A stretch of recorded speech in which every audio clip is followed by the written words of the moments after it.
I think there we Oh, go. all right. Um, Welcome to the first episode of the NFL Nerds podcast. My name is Luke, I'm Ilan. and this week we'll be breaking down the NFC North. Figured it's a good place to start. Definitely the division both of us monitor the most. Um, as you'll come to find out, we're both pretty big Bears fans, so we'll try to remain objective, but we both get excited.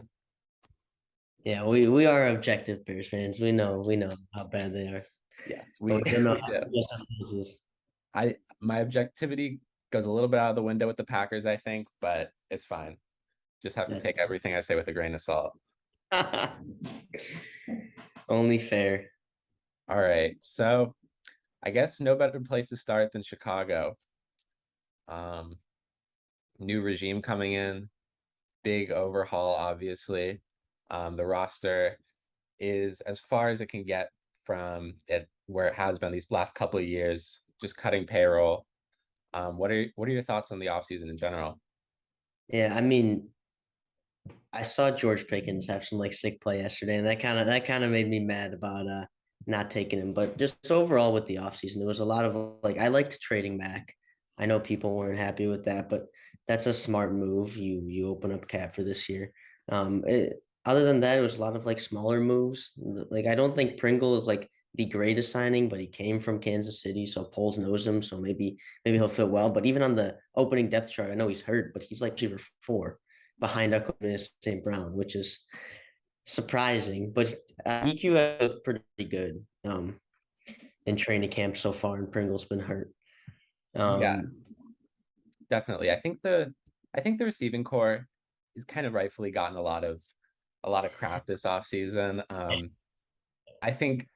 I mean, I was definitely of the opinion that they would try to trade for like Tyreek at least, or I mean, I'm sure they made calls for all those guys, Debo, but I think they're really just committing to saving that cap space for when they want to compete. But I do like the approach that they've gone, I think, at wide receiver because, I've said it before, but like these lottery ticket types are exactly what you want, I think. Like Pringle, Equinemius, St. Brown, and Harry, like I like all three of those guys. I mean, I don't love them, obviously. I don't want them as my number two on a Super Bowl contender, but if yeah, one of those guys hits like their 85th percentile this season, like you have like a number two, number three at least going into the future. And as long as Mooney, if Mooney plays a little bit above average, then I think they're in a good position with the wide receiver room being able to spend next year. yeah. I think the biggest thing is that most of the teams in the last like 6 years that have spent big in free agency have had like a really good year and then have fallen off. The Bears did that in 2018. The Patriots did that a couple years ago. The Jaguars did that this year, and the Jaguars didn't even do a good job of it. So just having cap space doesn't mean much. Like, I mean, you got to make some pieces where you're going to trade for like a star wide receiver and pay him. I don't know who's available next year, but like the only name that I think comes to mind that's probably a year after is Justin Jefferson. If he doesn't want to get paid by the Viking, and if they don't want to pay him 30 mil, and you have that cap space, that's like the most obvious. Like, give away whatever fucking first round pick you have. I don't care if it's a top 5 pick. That's a player you trade for, and you pay him whatever. Yeah, for sure. I mean, I have a hard time seeing the Vikings trading Justin Jefferson in division, but I mean, you But pay the premium. Like you, if that's someone that you're willing to pay a price for, I think you're willing to overpay for him. I mean, that's like we'll talk about him a little bit more, I think, once we get to the Vikings, but that guy's just ridiculous. he's Um, quite. yeah, and it did, this was kind of the offseason to get a receiver, obviously, it felt like, but the prize gem of those coming in the division is a bit tough. They obviously had really no shot of trading for Devontae. Um, Right? but yeah, and speaking of cutting costs and being safe with the cap space, I mean the Roquan situation, I think really kind of displays what kind of leadership we're getting here. Like Right. you want like you said, you want to use your cap effectively. You don't want to just be a Jaguars type, go make Christian Kirk, whatever the top five highest paid receiver.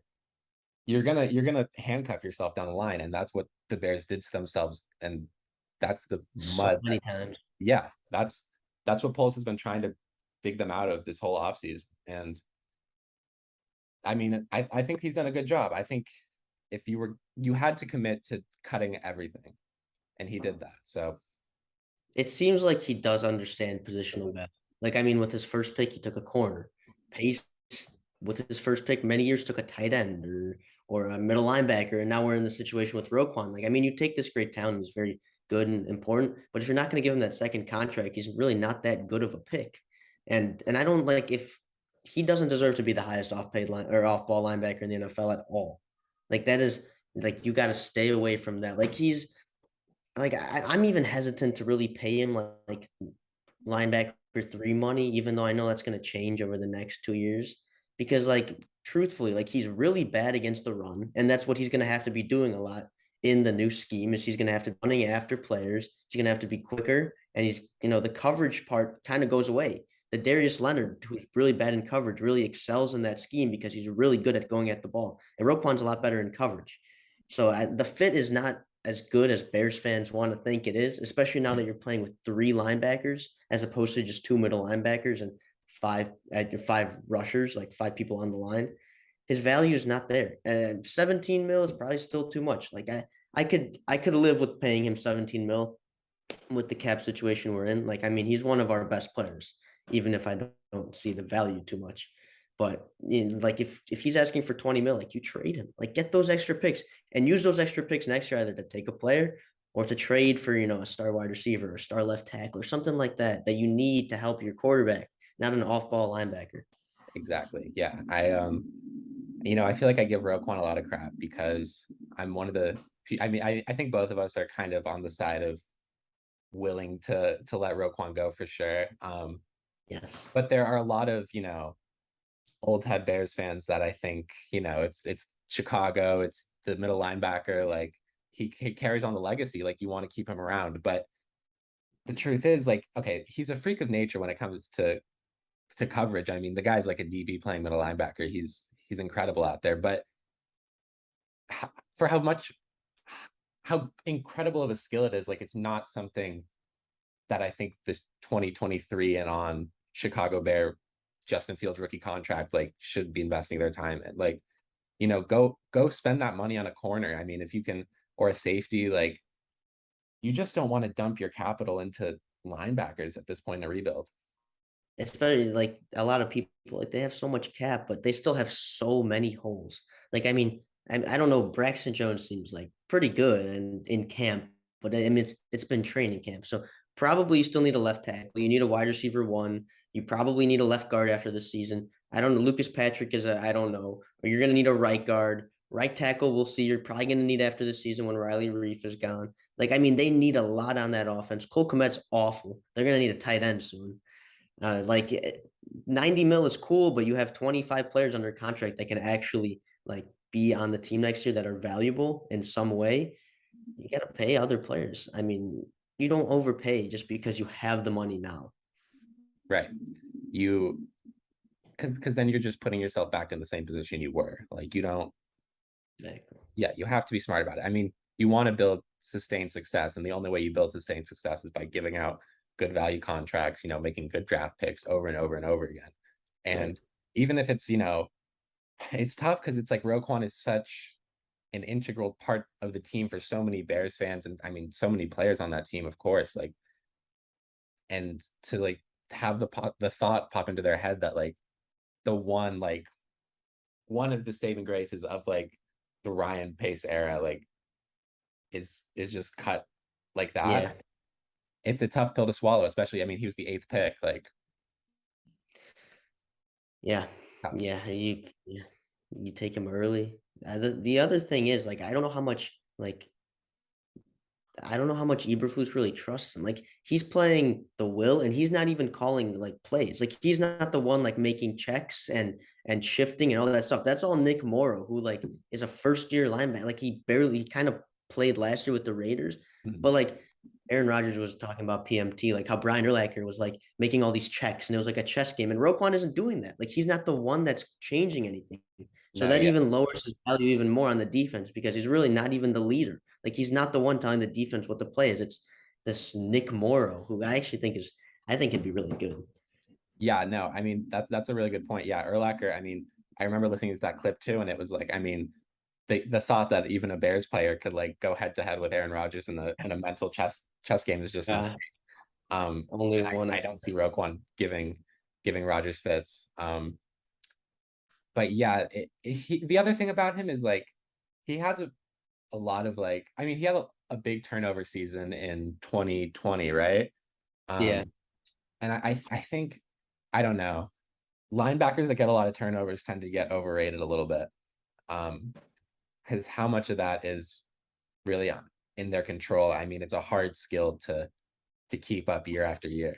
Yeah, turnovers are mostly quarterbacks or offense mistake. Like, I Yeah, mean, that's just how it works. And Roquan had, I vividly remember the one against the Jaguars where Danny Trevathan like tipped it up to him. Like, it wasn't like he was doing anything in coverage. He was just there. He caught the ball.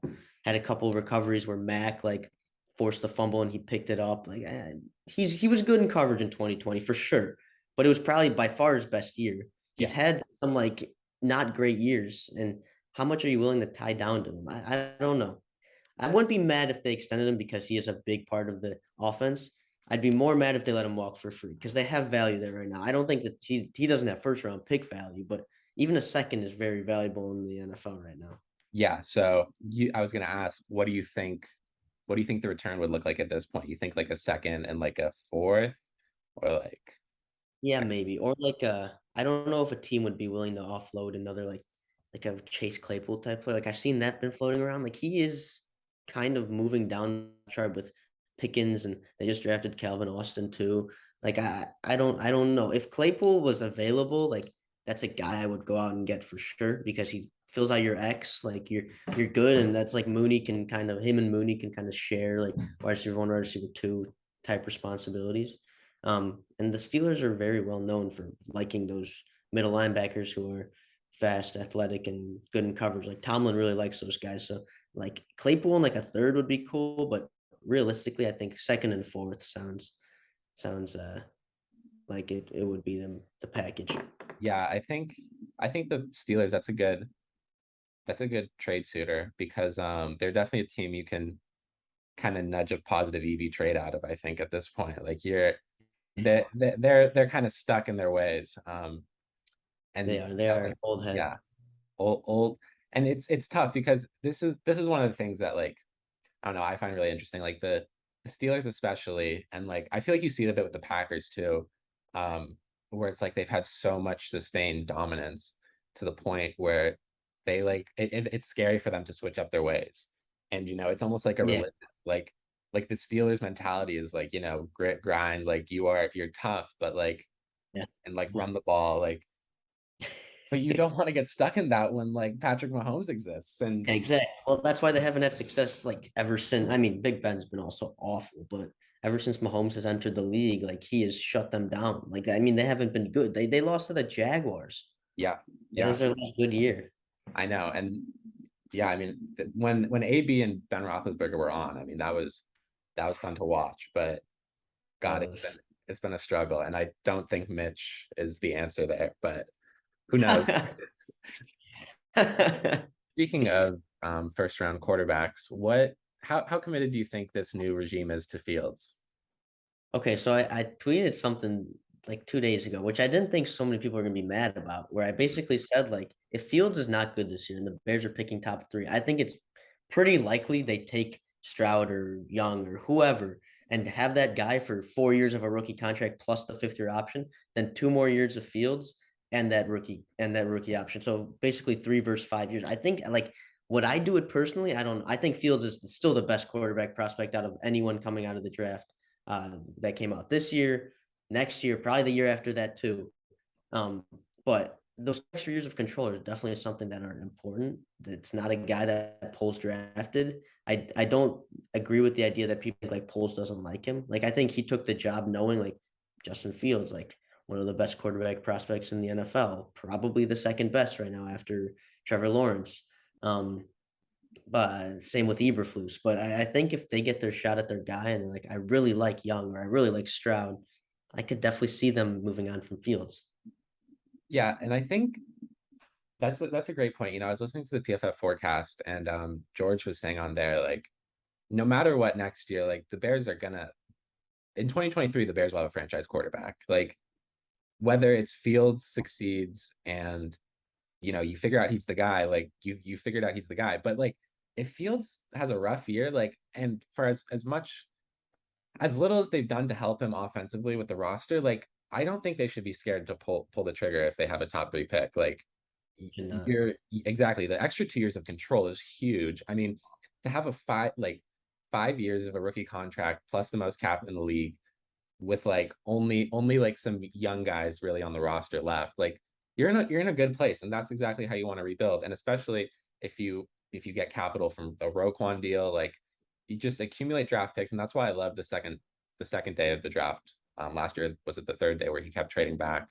Um, yeah, but yeah, I don't think they should stay too committed to Fields, but I do think Fields will figure it out. I mean, I'm obviously a big fan of his, and I think he is a very talented prospect and has the potential to be a franchise quarterback. So if he shows flashes of it this year, the worst place to be in would be another year of is he what's to make of him. That's and in Bears fashion that'll probably be what happens. But and I could almost bet that'll he'll be like good enough this year where it'll be like we don't know, but not like we're sure of this guy. And yeah, I mean, I love Fields, but that's like we're talking like generally here, like second year quarterback. Like if he's not good enough, like you should not be scared to move on if you have a good pick. Like the Cards, Josh Rosen sucked. Year after that, had the first overall pick. Kyler's great, just paid him whatever. And you got your franchise quarterback just like that. That's how smart football teams do it. They don't do it like the Panthers, who are still trying to cling on to Sam Darnold and Baker Mayfield and whatever they're doing. Like all these stupid teams. The Jets waited too long. I mean, Zach Wilson. I actually do like Zach Wilson, so I think they did do well there in the timeline with Sam Darnold. But I still think they waited too long with Sam Darnold. The Bears waited way too long with Mitch. Those types of I mean, you can't do that when you have a talented roster and you're just waiting for that guy to maybe take that step because maybe 5% of them, probably less, will end up actually being like viable franchise quarterbacks if they're not good in year 2, maybe year 3 in your Josh Allen situation. yeah, for sure. You're handicapping your team when you're like putting yourself in a situation like I mean the 2020 Bears where you're rocking out with Foles and Mitch, and it's like Tom Brady was a free agent. Like you should be throwing all your chips at him. Like your team Uh, won 13 games 2 years ago. Like and you had Mitch at quarterback. Like you can yeah, put together something for Brady to entice him. And I mean you have a great defense around you, but we'd have a Super Bowl right now. yeah, Let's we be exactly. yeah. That's the Ryan Pace era. Yeah.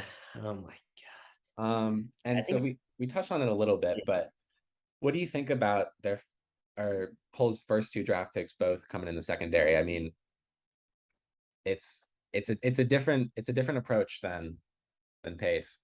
yeah, I mean I like the corner. I think corners have a lot of like value in this league.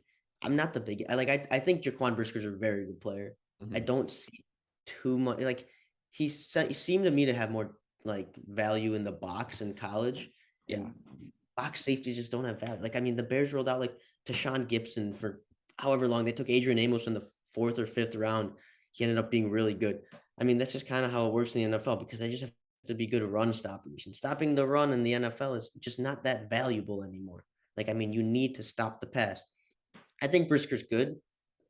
Again, I think George Pickens is a much more valuable option there. I think same with Sky Moore. I yeah, think he lasted then to that pick. I think Kyler Gordon's great though. That's a pick I'm a big fan of. But Jaquan Brisker is like back yeah, and forth. yeah. No, I agree. I feel like Brisker, I mean, kind of reminds me of Jamal Adams. I feel like that's the easy comparison, just in the sense, but like, and whether he ages better than Adams is yet to be seen, obviously. But the name of the game in the NFL, it's passing. Like you have to be able to defend the pass nowadays, and you know it. It's obviously more of the old head, like you got to be able to stop the run, like meathead. But in the NFL, you win games by throwing the football nowadays. Yeah. Like it's just plain and simple. And if you don't have, if you're a safety and you're lackluster at defending the pass, but you're, great box safety, you don't have as much of a place in the league as you once did. So I do agree that pick was a little bit questionable, but yeah, Kyler Gordon, I think I was a big fan of that. He's really good. And I do appreciate that they're focusing on the secondary to start off. I do think that's where you start to build a defense. I mean, a pass rush is obviously very important, but I think if you have great coverage more times than not, then your defense is going to end up being better in the modern NFL. Yeah. I am still mad that Robert Quinn is still on the Bears. That's a Yeah, move that should have been made months ago. Like I don't really care. Third round pick, fourth round pick is more valuable than the 6 sack season he's about to have. exactly. Yeah, not Roquan. Robert Quinn had a weird season last year. Not many pressures, not many um, hurries for the amount of sacks he got. I mean, good for him for being able to finish him off, but I would more likely chalk that up to variance. I think yeah, like you said, six sack season sounds about right. Probably. He's also the most like he like 1 year bad, 1 year good type like end in the league like every single year. Like I mean, he came to the Bears coming off like a 12 sack season, probably had like 4 last year, and then or 4 when he came, and then 19 or whatever last. Like he's gonna have 6. I mean, he might go under 6. I'm curious what is if a sack line is posted for him anywhere, but the under would I'm be would be yeah. nice on that. All right, let's move up north to the Minnesota Vikings. So I feel like any Vikings conversation has to start off with Kirk Cousins. He is an interesting quarterback to be the face of your team for 5 6 years at this point, or what, how now it hasn't been 6. But he's good enough, I mean, to me, to the point where I think you can win a Super Bowl with him. However, I do think you have to have like the perfect storm, obviously. Matthew Stafford roster. Yes, exactly. I think Cousins and Stafford are pretty similar in terms of their Definitely. careers. Like for sure. I think they're in the same range. And when Cousins isn't on a rookie deal, like you're gonna have a hard time building a successful team around him. I think that's the fact of the matter. I don't think the Rams' way of team building is really going to work for many other teams. Like, I mean, it's just too risky to spend that many first round picks on players. But yeah, Stafford. There was not a season Stafford was better than Kirk until he came to Sean McVay, Cooper Cup, and the top 5 line. Like, I mean, there Yeah. just was, and like they won a Super Bowl. Kirk is good enough, I think, to have that 1 year of like that Jimmy G, Jared Goff. He's better than them, but have that one like really good year, and then kind of like you fall off because then you pay him too much and you can't really sustain the rest of your roster. But I mean, the Rams have done it because they've traded all of their picks, so they don't have value through that. Um, but they're also very good at drafting in the later rounds. Yeah, that's true. The Rams model is not one most teams should go out and aim for. Not at all. No, I mean That is the Bengals. if you're the Titans and you're trading every single first round draft pick, like you're shooting yourself in the foot. You're gonna have a bad team, like unfortunately. But I don't know. I mean I was low on the Rams going into last year. They proved me So was wrong. I. Um So was yeah, I still like, the Stafford's a weird one because I am inclined to always say he's overrated. But I. he did win a Super Bowl, so that's impressive. He So did Trent have Dilfer. the best wide receiver of all time playing next to him, possibly. And one of the best schemers in the league. Yeah, it exactly. It was a perfect storm. I mean, I And think Aaron, what was that? and Aaron Donald. Yes, and the greatest interior defensive lineman of all time. It's pretty easy, and you have Jalen Ramsey.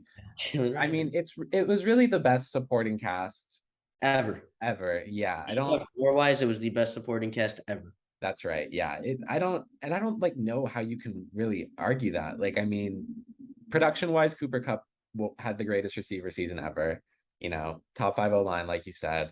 Um, all across the board. I mean, there were really. I mean, the defense had its holes, but like it was good enough in the playoffs, and that's what matters.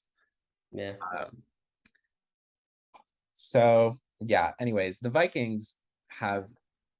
I mean, a GM I'm really interested in, Kwesi Adofo-Mensah. He is kind of the first real. I mean, the Browns have. Yeah, Andrew Berry is yeah, Yeah, but he came from Andrew Berry's tree, so exactly. This is it should be interesting. I mean, I love seeing more of these analytics guys getting GM jobs in the NFL. I think it's good. It's where all leagues are trending. And it'll build the best sports franchises, and that's what you want. But I do think football poses a little bit of a more difficult strategy in terms of the analytic building than baseball. And largely because so much of your value, rests on the quarterback. And, in yeah. baseball, you're building a lineup of 9 guys who are going to get roughly equal at bats every time. And you got to be smart about all your resources. But with a quarterback, you have to be a little bit irrational sometimes. And so part of me was slightly surprised that Kirk Cousins is still the quarterback of this team. I think Kwesi, he has to look at this like, I mean, if you're like a first time analytics GM like in the NFL, it's not an easy position to be in. Like there are going to be a lot of people that are quick to turn on you, I think, and you have to realize you probably have 3-4 years here to like right the ship. And I don't know if I want to spend 2 or even 3 of those years with Kirk Cousins as my quarterback. Right. No. Um, yeah, you Yeah, got I mean, like, they kind of handcuffed themselves by keeping Kirk Cousins because they're basically guaranteed like at least a 7-win season. So unless now you're going to trade future value for, to trade up into the top five or whatever quarterback, or if you even want to get like quarterback five in the draft, like I mean, you're really you're handcuffing yourself. If you would have traded him and you would have kind of, you know, did what Poles wanted to do with the Vikings and rebuild and just clean everything, which is why he didn't get the job because they didn't want to hire someone that wanted to rebuild. Um, that's the route they should have taken this year, last year, and the year before, and they haven't done it. And they keep winning, anywhere from 7 to 9 games. They are the definition of mediocre in the NFL, and they haven't gotten better because that's just how it works in the NFL. There's no lottery.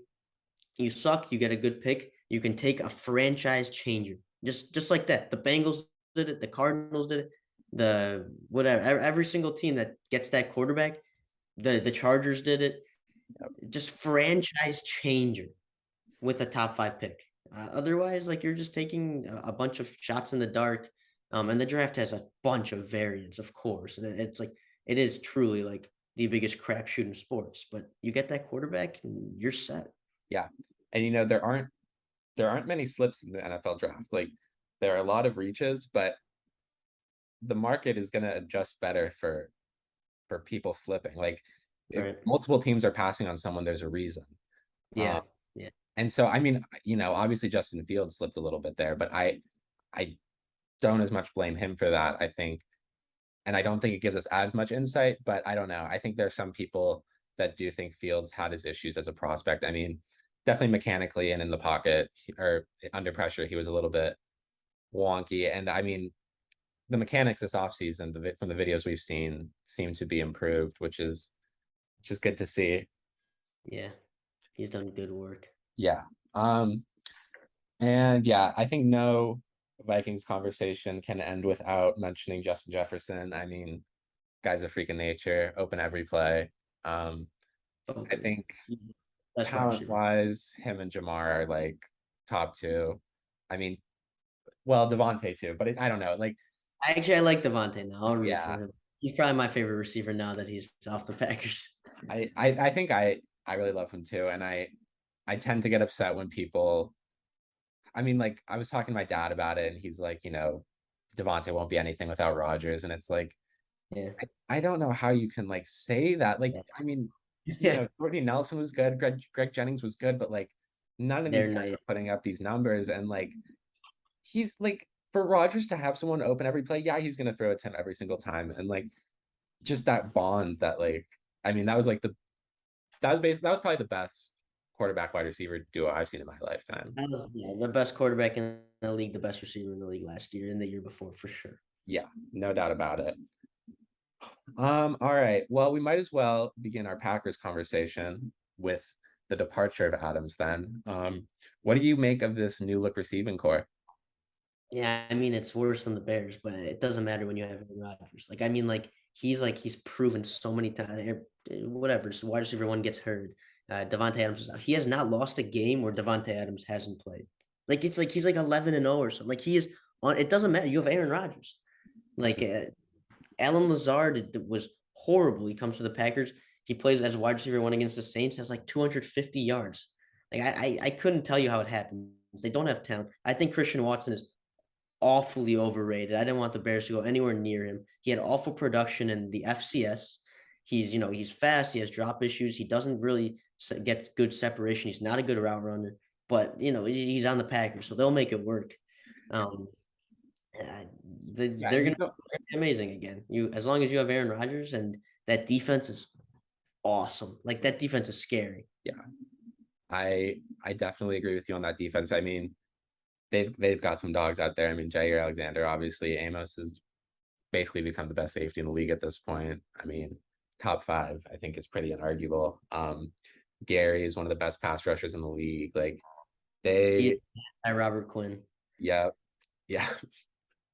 um, I think it is hard to predict a defense being elite going into the year, but Yeah. if there was a team you'd bet on having an elite defense this season, I think it is the Packers.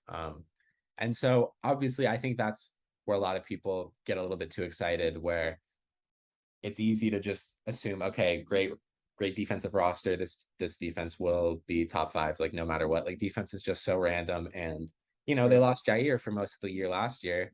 Um, Injuries happen, and I mean, if they lose, one of Gary, Alexander, Amos, and they lose some secondary depth, they're in a tough position. I mean, Stokes and Jair are exactly the two guys you'd want out there, but not NFL teams don't stay healthy, and obviously there is a bit. I think injuries are a little bit less random than people give them credit for.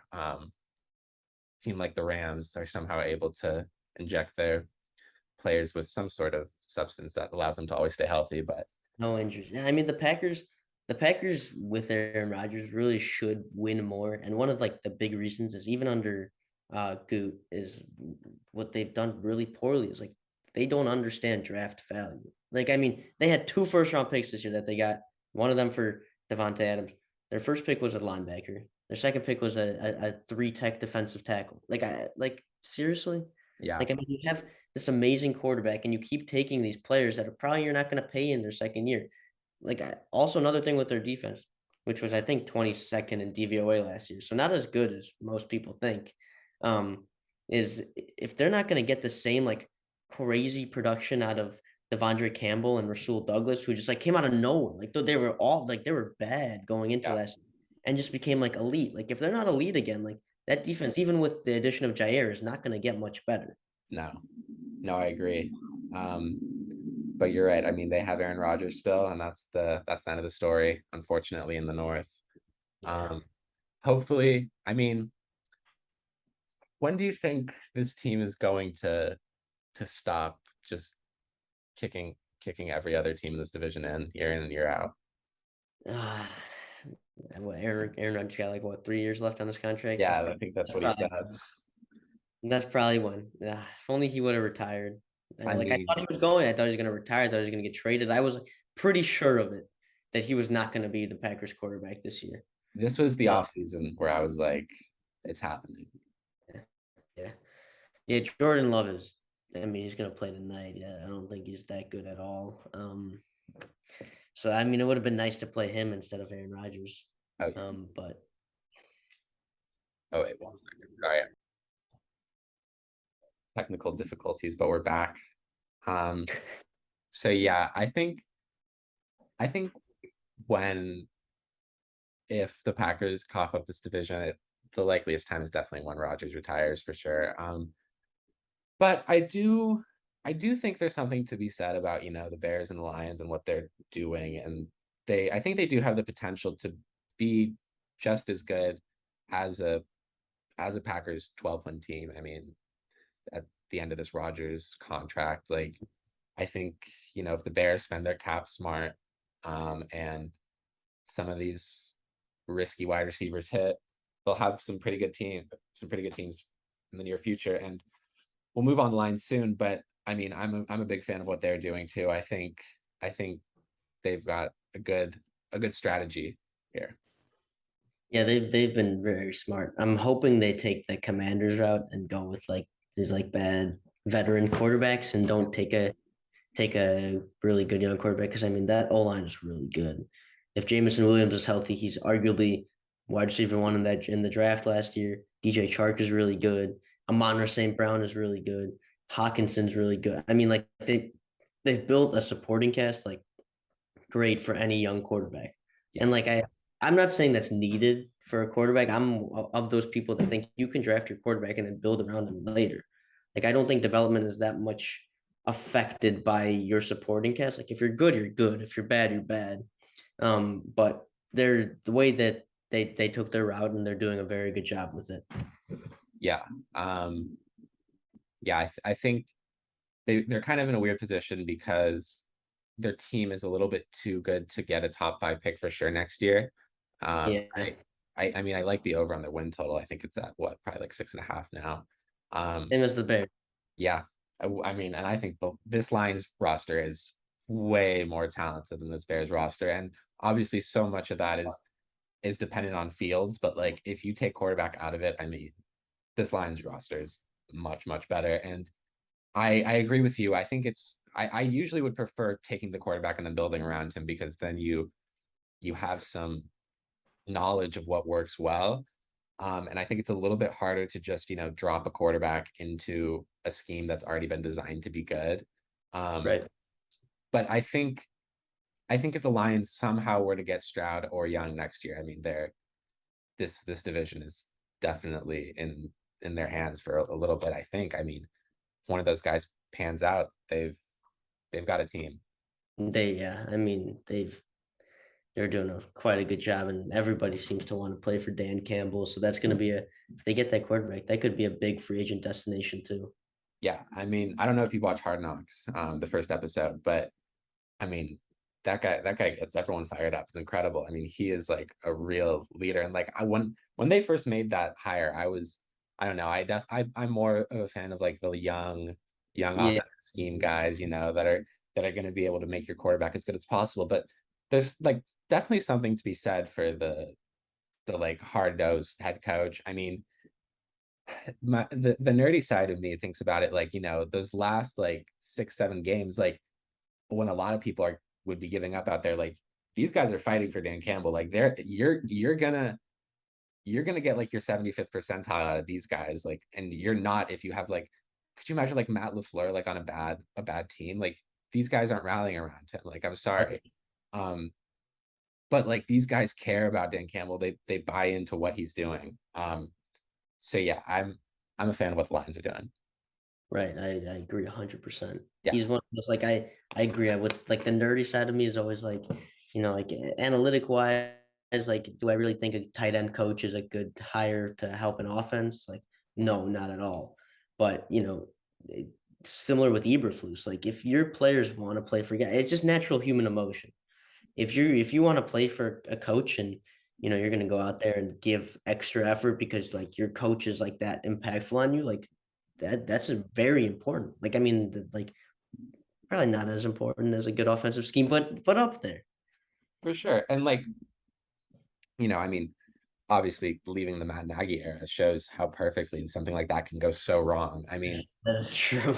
for as much as I think the Bears did overperform last year, like there is no doubt, there should be no doubt in anybody's mind that if Dan Campbell was still coaching that team for like the last 7 games, like you're seeing a different team. Like you're seeing guys like want to win still. I don't think last year's Bears really, I mean, obviously they cared, obviously each snap is filmed, but you're not getting as good of players as you could with someone as Dan Campbell at the helm. And that's just the fact of the matter. But yeah, I mean, I think as far as how they've built for a future quarterback, it's pretty perfect. Like Jameson Williams, I mean, probably wide receiver one of last year's class. That guy's as talented as just about any wide receiver coming out, barring like, the Jamar Chases of the world. Yeah. Um, that was a great pick. I love that. Chark was a good signing, and Amon Ra's like a perfect three. And obviously, yeah, Sewell, Ragnow. I mean, they've got a great pillow to throw any young quarterback in there. Yeah. No, for sure. Mhm. Um, Yeah. but obviously, the Bears fan in me, you kind of selfishly just pray for the Commanders route every single time. You pray that they get some, a Jared Goff or something again. And obviously, I don't think they'll let their next quarterback be as awfully mediocre as Jared Goff. But if they're able to convince themselves, someone like Baker Mayfield maybe can play hard for Carson them. Wentz. That's yeah, Carson Wentz, perfect. Go and win 9 games, maybe make the playoffs and lose. That is all you can hope for. Let's pray for Kirk Cousins. Yes, I mean that was the first name that popped in my mind. I was thinking like Kirk or like an aging Derek Carr even would be nice out there. Yep. Like yeah, just Matt Ryan again. mm-hmm, mm-hmm. I Those mean, are good uh, names. yeah, those I there's two types of quarterbacks you want. Obviously, you want a top 5 quarterback or you want a good quarterback on a rookie deal. And if you have Yep. anything else, you're really in a bad position, honestly. I mean, there are exceptions, but for the most part, you're either building, you should always be working towards having a top 5 quarterback, I think. And the best way to make a not top 5 quarterback look top 5 is to have a great supporting cast. And the only way you can do that is with the luxury of a rookie quarterback deal. Yep. Or a really good head coach. But Yes. even those guys have to be on rookie. Like, I mean, Goff and Jimmy G were still, I think probably the year after they had that running got paid. Goff, I know for sure, got paid after that Super Bowl run. So, and after that, they shit the bed. Yeah, you don't. I mean, I think the 2010s were really solidified the fact that you don't want to be paying these Blake Bortles, Joe Flacco types, like regardless if they're winners or not, like you are putting yourself in harm's way. Um, Truthfully, if you don't have like a top 8 guy or a rookie quarterback, like you should be drafting a quarterback in the first round every year until you find that guy. Like it's just it's the truth. You can't win in this league without a top quarterback or paying your quarterback 5 mil and having everything else around him. It's just this is how it works. yeah, and you certainly see the sunk cost fallacy across the board here. I mean, teams. I think this is more of a general sports issue, but teams are usually scared to admit that they were wrong. And that puts your team in a terrible position for X amount of years because you have to do what's best for your team tomorrow. Like you can't like hold on to your preconceived notions so hard that you're unwilling to move off when you were wrong. And you just have to be willing to admit you were wrong. And that's what happened with Ryan Pace. He didn't admit he was wrong with Yep. Mitt Yep. until whatever. Pesky too. Yeah, yeah. Your name just becomes so tied up to that young quarterback, I think, as a GM. But Oh, Ryan Pace is one of the best examples, yeah, and Matt Nagy too. I mean, McCaskey, if he would have admitted his mistakes with Pace and Nagy and fired them before they took Fields, which I don't know if Fields would be the Bears quarterback, but in this hypothetical world, they fire both of them and they still, McCaskey makes them still trade up for Fields. Like they're not switching coaches, in between uh, the first and second year of your rookie quarterback's deal, and probably they're not going all in last year trying to save their jobs and screwing the Bears over for the next season. yeah. And obviously that's just selfish. I think it's not putting your team in the best situation. But you can't really blame them. They recognize it was their last shot, and of course the people who suffer are us. And so I think there's no better way to end it than us complaining about our Bears fandom. Um, Thank you guys so much for listening. We're gonna do one of these for each division that'll come out in the upcoming weeks. And yeah, super thrilled to be starting this. Thank you, everyone, for listening. Peace out.